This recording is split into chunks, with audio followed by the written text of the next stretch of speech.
এই খাবারটি তো আমি তোমাকে খেতে দেব না, কারণ খাবার খেলে তোমার ক্ষুধা নিবারণ হয়ে যাবে। আর তখন তুমি বুঝবে কি করে যে খাবারের জ্বালা কি? তুমি খাবারের কষ্ট করলে তবেই তো সারা জীবন আমার বাড়িতে কাজ করবে, তাই না? এই নাও, এই নাও রামুর বউ, তোমার খাবার। এই কথা বলে মোড়ল কিন্তু রামুর বউকে খাবারটা দিতে গিয়ে ইচ্ছে করে খাবারের থালাটা মাটিতে ফেলে দেয়, আর সব খাবার মাটিতে পড়ে নষ্ট হয়ে যায়। ওদিকে রামুর বউয়ের বাড়িতে ফিরতে ফিরতে বেশ খানিকটা রাত হয়ে যায়। বাড়িতে ফিরতে ফিরতে এতটা রাত হয়ে গেল, বাড়িতে মেয়েটাকে একা রেখে এসেছি। জানি না, জানি না মেয়েটা আমার এখন কি করছে। এতটুকু দুধের শিশু কি মাকে ছাড়া থাকতে পারে? কিন্তু কাজ করতে করতে এতটা দেরি হয়ে যাবে আমি তো ভাবতেই পারিনি। আর তাছাড়া কাজ না করেই বা কি করব? আমার মেয়েটাকে বড় করতে গেলে তো টাকা পয়সার অনেক দরকার, আর সেটা তো আমাকে উপার্জন করতেই হবে। আর এজন্য মোড়ল বাড়ির কাজটা যে আমার খুব দরকার। যাই হোক, এখন তাড়াতাড়ি বাড়িতে ফিরতে হবে। মনটার মধ্যে যে বড্ড কু গাইতে শুরু করেছে।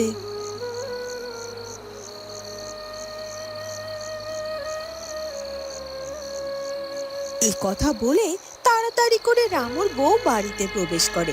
আর বাড়িতে প্রবেশ করতে এসে দেখতে পায় একটি সাপ তার বাড়ি থেকে তাড়াহুড়ো করে বেরিয়ে যাচ্ছে। রামুর বউ তো সাপটিকে দেখে অনেক ভয় পেয়ে যায়। এ কি, এ কি দেখছি? আমার বাড়িতে সাপ কোথা থেকে এলো? এই সাপটা আবার ঘরের ভেতরে যায়নি তো? আমার মেয়েটা ঠিক আছে তো? তখনই সেই মহিলা সেখানে চলে আসে। এ কি রামুর বউ, মনে হচ্ছে তুমি বাড়ির বাইরে থেকে এলে। সারা দিন কি বাড়িতে ছিলে না? তা সারাদিন কোথায় ছিলে? আর তোমার মেয়েটা বা কোথায়? দিদি, আসলে আমি মোড়লের বাড়িতে ঝিয়ের কাজ নিয়েছি। মেয়েটাকে বড় করে তুলতে হবে তো, তাই আর কি। আর তাই তো মোড়ল বাড়ি থেকে আমি এখন ফিরছি। সে না হয় বুঝলাম, কিন্তু তাই বলে বেশ খানিকটা রাত হয়ে গেছে, আর এত রাতে তুমি ফিরলে? আর তাছাড়া তোমার মেয়েকে তো তোমার কোলে দেখতে পাচ্ছি না। মেয়েকে কি তাহলে তুমি বাড়িতে রেখে গিয়েছিলে নাকি? কি আর করব বলো দিদি, মোড়ল গিন্নি কোনোভাবেই মানতে চাইছিল না যে আমি আমার মেয়েকে নিয়ে তার বাড়িতে কাজ করি। আর তাই তো আমি আমার মেয়েটাকে সকালবেলা ঘুম পাড়িয়ে রেখে গিয়েছিলাম। তবে আজ ফিরতে একটু দেরি হয়ে গেছে। কাল থেকে আর আমি এতটা দেরি করব না। এই দেখো দিদি, কথায় কথায় বড্ড দেরি হয়ে যাচ্ছে। আমি বাড়িতে ঢোকার সাথে সাথেই দেখলাম একটি সাপ আমার বাড়ি থেকে বেরিয়ে যাচ্ছে। আমার মেয়েটা তো ঘরে একা। এই সাপটি আবার আমার ঘরের ভেতরে যায়নি তো? আর তাছাড়া আমি বাড়িতে ফিরে তো আমার মেয়ের কোনো সাড়া শব্দই পাচ্ছি না। কি বলছো কি গো? তোমার বাড়ি থেকে সাপ বেরিয়ে গেল? এ তো সাংঘাতিক ব্যাপার। তাহলে চলো এক্ষুনি ঘরের ভেতরে গিয়ে দেখতে হবে তোমার মেয়ে ঠিক আছে কি না। এ কথা বলে তাড়াতাড়ি করে রামুর বউ আর সেই মহিলাটি ঘরের ভেতরে যায়। কি গো গিন্নি, শুনলাম রামুর বউকে নাকি তুমি কাজে নিয়েছো? হ্যাঁ হ্যাঁ, আজকে থেকে রামুর বউ আমাদের বাড়িতে কাজ শুরু করে দিয়েছে। ভালোই করেছো বউ। আর রামুর বউটা যে বড্ড অসহায়, এত কম বয়সে রামুটা মারা গেল, তারপরেও ওইটুকু একটা দুধের শিশুকে রেখে। আর তাই আমরা যদি ওদেরকে কোনোভাবে একটু সাহায্য করতে পারি, বিধাতাও খুশি হবে। হ্যাঁ হ্যাঁ, সেজন্যই তো ওকে কাজে রেখেছি। শোনো বউ, যেহেতু রামুর বউকে কাজে রেখেছো, বেচারিকে দিয়ে বেশি সময় কাজ করানোর দরকার নেই। আর হ্যাঁ, বেতনটা একটু বেশি করে ধরবে, কেমন? আর ওদের যখন যা প্রয়োজন সেটাই দেবে। ওই রামুর বউটার জন্য যেন মোড়লের দয়ার কোনো শেষ নেই। আর আমার খেয়ে দিয়ে কাজ নেই, এমনি এমনি ওই রামুর বউটাকে আমি সব কিছু দিয়ে দিতে যাব? আমার বাবা এত দয়ার শরীর না, যতটুকু কাজ করবে ততটুকুই পাবে। কি হলো কি বউ, তুমি চুপ করে রয়েছো কেন? কিছু বলছো না যে? আর একটা কথা, দেখো, রামুর মেয়েটা যে বড্ড অসহায়, আর তাই বলছি, রামুর বউ যখন ওর মেয়েটাকে নিয়ে বাড়িতে কাজে আসবে, ওর মেয়েটার সাথে কিন্তু একটুও খারাপ ব্যবহার করবে না। আমাদের মেয়েটাকে যেমন ভালোবাসো তেমনি ওদের মেয়েটাকেও সেরকম ভালোবাসবে, কেমন? কে দে কাজ নেই, পরের মেয়েকে আমি ভালোবাসতে যাবো? আর তাছাড়া আমি তো রামুর বউকে বলে দিয়েছি ও যেন কোনো রকমে ওর মেয়েকে নিয়ে আমার বাড়িতে কাজে না আসে। হ্যাঁ হ্যাঁ হ্যাঁ, ঠিক আছে। আর তুমি কি আমাকে চেনো না? মানুষের কষ্ট দেখলে যে আমি সহ্য করতে পারি না। তুমি চিন্তা করো না, আমি সব সময় সাহায্য করবো রামুর বউকে। ওদিকে রামুর বউ আর সেই মহিলা ঘরের ভেতরে গিয়ে দেখে তাদের বাচ্চাটি ঘুম থেকে উঠে সুন্দর মতো শুয়ে শুয়ে খেলা করছে। রামুর বউ আর একটু দেরি না করে তার মেয়েকে কোলে তুলে নেয়। মা, মা তুই ঠিক আছিস তো মা? তোর কোনো ক্ষতি হয়নি তো? সারাটা দিন তোকে আমি একা রেখে বড্ড চিন্তায় ছিলাম রে মা। দিদি, মনে হচ্ছে আমার মেয়েটার কোনো ক্ষতি হয়নি। ওই সাপটি আমার মেয়েটার কোনো ক্ষতি করেনি। হ্যাঁ হ্যাঁ রামুর বউ, তুমি ঠিকই বলেছ। আসলে তুমি তো তোমার মেয়েকে বিধাতার উপর ভরসা করেই রেখে গিয়েছিলে, তাই বিধাতা নিজেই তোমার মেয়েকে আগলে রেখেছিল, ওর কোনো ক্ষতি হতে দেয়নি। তবে বউ, আমি তোমাকে বারবার বলছি, এরপর থেকে কিন্তু তুমি তোমার মেয়েকে কখনো এভাবে একা রেখে যাবে না বলে দিলাম। কি করব বলো দিদি, মোড়ল গিন্নি তো বারবার বলে দিয়েছে আমি যদি আমার মেয়েকে নিয়ে তার বাড়িতে কাজে যাই তাহলে সে যে আমাকে কাজ থেকে ছাড়িয়ে দেবে। আর এই কাজটা যদি আমি না করি তাহলে আমি আমার মেয়েকে বড় করে তুলবো কি করে বলো তো? ঠিক আছে, তাহলে তুমি কাল থেকে কাজে যাওয়ার সময় আমাকে একটু বলে যাবে। আমি তোমার মেয়েটার কাছে এসে তোমার মেয়েটাকে দেখে রাখবো যতক্ষণ না তুমি বাড়িতে ফিরবে।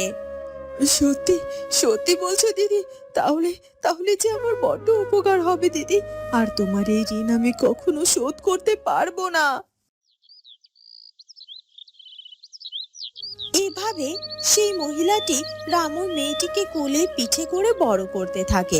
আর রামুর বউ মোড়লের বাড়িতে দিন রাত পরিশ্রম করে ঝিয়ের কাজ করতে থাকে।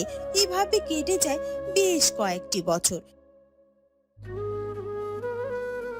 রামুর মেয়েও বেশ বড় হয়ে যায়। ভালো মা, ভালো মা, প্রতিদিন মোড়লের বাড়িতে মা কাজে চলে যায়, কিন্তু আমাকে কেন নিয়ে যায় না বলো তো? সারাটা দিন মাকে না দেখে থাকতে আমার যে একটুও ভালো লাগে না। কেন রে মা, তোর মা কাজে গেলে তো আমি সব সময় তোর সাথে থাকি, আমার সাথে থাকতে বুঝি তোর ভালো লাগে না? তুমি তো আমার ভালো মা, আর তাই তো তুমি সব সময় আমার সাথে থাকো আর এত আদর যত্ন করো, কিন্তু আমার মা কেন আমার কাছে থাকে না বলো তো? সারাক্ষণ ওই মোড়লের বাড়িতে কাজ নিয়েই ব্যস্ত থাকে। সকালে আমি যখন ঘুমিয়ে থাকি তখন মা চলে যায়, আর রাতে যখন আবার আমার ঘুমের সময় হয় তখন মা ফিরে আসে। মায়ের সাথে তো আমার মাঝে মাঝে দেখাও হয় না। মারে, তুই তো এখন অনেক কিছুই বুঝিস না। তোর মা যদি মোড়লের বাড়িতে কাজ না করে তাহলে তোকে কি করে বড় করে তুলবে বলতো? তুমি ঠিকই বলেছ, কিন্তু ভালো মা, আমি তোমার কাছে একটা আবদার করব, তোমাকে কিন্তু রাখতে হবে সেটা। কি কথা রে মা, বল আমাকে। বলছি যে ভালো মা, তুমি আমাকে একটু মোড়ল বাড়িতে নিয়ে যাবে? আমি একটু মাকে দেখে তারপর তোমার সাথে সাথে সাথেই চলে আসব। আমি কথা দিচ্ছি, আমি মাকে একটু বিরক্ত করব না। তোর মায়ের কাছে যেতে তোর খুব ইচ্ছে করছে রে মা। ঠিক আছে মা, চল, আমি তোকে নিয়ে যাচ্ছি। ঠিক আছে ভালো মা, কি মজা কি মজা, আমি আমার মায়ের কাছে যাব। এরপর রামুর মেয়েকে সাথে করে নিয়ে মহিলাটি মোড়ল বাড়িতে যায়। কি দিদি, তুমি অভাগীকে নিয়ে মোড়ল বাড়িতে কেন এসেছো? মোড়ল গিন্নি যদি জানতে পারে যে ও এই বাড়িতে এসেছে তাহলে যে অনেক রাগারাগি করবে। আর তাই বলছি দিদি, তুমি ওকে এক্ষুনি এখান থেকে নিয়ে যাও। না না মা, আমি এখান থেকে কিছুতেই যাব আমার কাছে কিছুক্ষণ থেকে আমি আবার চলে যাব। তখনই মোড়লগিন্নি সেখানে চলে আসে আর সেখানে এসে রামুর মেয়েকে দেখে অনেক বেশি রেগে যায়। এ কি, রামুর বউ, তোমার মেয়ে এই বাড়িতে কেন? আসলে বৌদি, আমার মেয়েটা আমার সাথে একটু দেখা করতে এসেছে। আসলে ওর সাথে আমার তেমন দেখা হয় না, তো তাই আর কি। হ্যাঁ হ্যাঁ, দেখা করতে এসেছে নাকি ওর হাতে সবকিছু পাচার করার চিন্তা ভাবনা করছো তুমি রামুর বউ? এজন্যই তো বলি, আমার বাড়ি থেকে এটা সেটা এভাবে কি করে হারিয়ে যাচ্ছে, সব কিছু চুরি করে তুমি তোমার মেয়ের হাত দিয়ে বাড়িতে পাঠিয়ে দাও, তাই তো? না না না বৌদি, এসব আপনি কি বলছেন কি? আমার মেয়ে তো এর আগে কখনোই বাড়িতে আসেনি, আজই শুধুমাত্র এসেছে। আর আমি আজ পর্যন্ত আপনার বাড়ি থেকে একটা কুটোও সরাইনি, আর আপনি কি না আমাকে এত বড় মিথ্যে অপবাদ দিচ্ছেন? কি, চোরের মায়ের আবার বড় গলা! এবার দেখছি তোমাকে এই কাজ থেকে সারিয়ে দিতেই হবে। না না গিন্নিমা, আপনি এমনটা করবেন না। এই কাজটা যে আমার মায়ের অনেক দরকার। মা, ও মা, তুমি কেঁদো না মা। আমি বুঝতে পেরেছি আমার সত্যি এখানে আসাটা ঠিক হয়নি, তবে আমি কথা দিচ্ছি মা, আর কখনো কোনোদিনও আমি এই বাড়িতে আসবো না। চলো ভালো মা, আমরা ফিরে যাই। এভাবে কষ্টে দুঃখে দিন কাটতে থাকে রামুর স্ত্রী আর তার কন্যার। আর মোড়ল গিন্নি দিনের পর দিন রামুর স্ত্রীর উপর তার অত্যাচারের মাত্রা আরো বাড়িয়ে দিতে থাকে। এরপরও দাঁতে দাঁত চেপে রামুর বউ মোড়ল বাড়িতে ঝিয়ের কাজ করতে থাকে।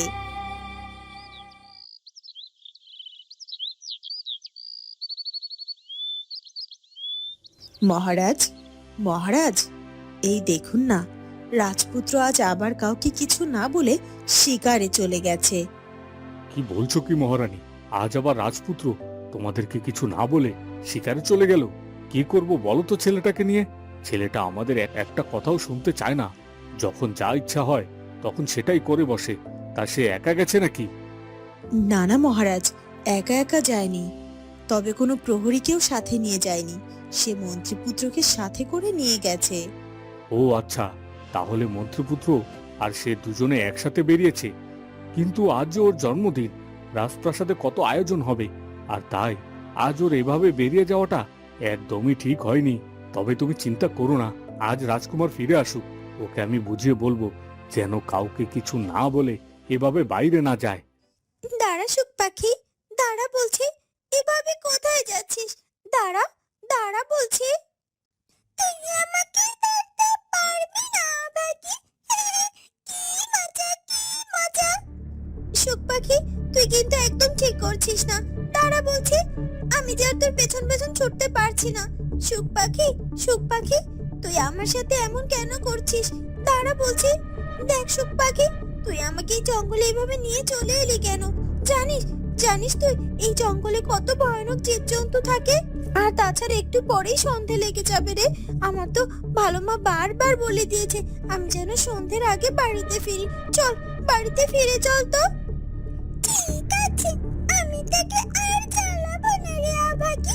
চল, বাড়িতে ফিরে চল। এই কথা বলে যখনই অভাগী বাড়িতে ফিরে যেতে থাকে, তখনই সেই সাপটি এসে তার সামনে হাজির হয়ে যায়। অভাগী আর সুখ পাখি সেই সাপটিকে দেখে বড্ড ভয় পেয়ে যায়। কি রে সুখ পাখি, এ দেখছি একটি সাপ। আর এই সাপটিকে দেখে মনে হচ্ছে ও এক্ষুনি এসে আমাকে ছোবল দিয়ে দেবে। আমি তোকে বারবার বলেছিলাম না এই জঙ্গলের মধ্যে আসিস না, কিন্তু তুই তো আমার কোনো কথাই শুনলি না। এখন কি হবে বলতো? তাই তো রে, আর এই সাপটাকে দেখে মনে হচ্ছে ও তোকে এক্ষুনি দংশন করবে। সাবধান, সাবধান আমাকে। তাই তো মনে হচ্ছে রে। এখন কি করব? কি করে এই সাপের হাত থেকে নিজের প্রাণ রক্ষা করব বলতো? মনে হচ্ছে এই সাপের হাতে এখন আমার প্রাণটা দিতে হবে। ওদিকে বেলা গড়িয়ে যাওয়ার পরও অভাগী বাড়িতে ফিরে যায় না দেখে অভাগীর ভালো মা অনেক চিন্তা করতে থাকে। মেয়েটা যে কোথায় গেল? সন্ধে হয়ে গেল, এখনো তোর ফিরে আসার নামই নেই। আর কিছুক্ষণ পরই তো ওর মাও বাড়িতে ফিরে আসবে, তখন তাকে আমি কি জবাব দেব? কত করে মেয়েটাকে বললাম যে সন্ধ্যের আগে বাড়িতে ফিরে আসিস, কিন্তু ও তো আমার কোনো কথাই শুনলো না। সন্ধে গড়িয়ে গেল, তাও ওর ফিরে আসার নাম নেই। আর তাছাড়া সাধু বাবা তো বারবার বলে দিয়েছিল অভাগী যেন কোনোভাবেই সন্ধ্যের পরে বাইরে না থাকে, আর তাহলে ওর যখন তখন বিপদ হতে পারে। আচ্ছা, এখনো যেহেতু মেয়েটা ফিরল না, তাহলে কি ওর কোনো বিপদ হলো? তখনই রামুর স্ত্রী বাড়িতে ফিরে আসে। এই তো রামুর বউ চলে এসেছে, আর আজ তো তাড়াতাড়ি ফিরে এসেছে। এখন কি বলবো ওকে? এই কি দিদি, তুমি এখানে এভাবে দাঁড়িয়ে আছো যে? অভাগী কোথায়? ওকে দেখছি না যে। তো বন্ধুরা, তাহলে কি অভাগী সত্যি কোনো বিপদে পড়েছে? সেটা জানবো আমরা ঝিয়ের মেয়ের ভাগ্য গল্পের পরবর্তী পর্বে। আর আমাদের আজকের ভিডিওটি ভালো লাগলে অবশ্যই আমাদের চ্যানেলটিকে সাবস্ক্রাইব করে দিও। দেখা হবে নতুন পর্বে। ধন্যবাদ।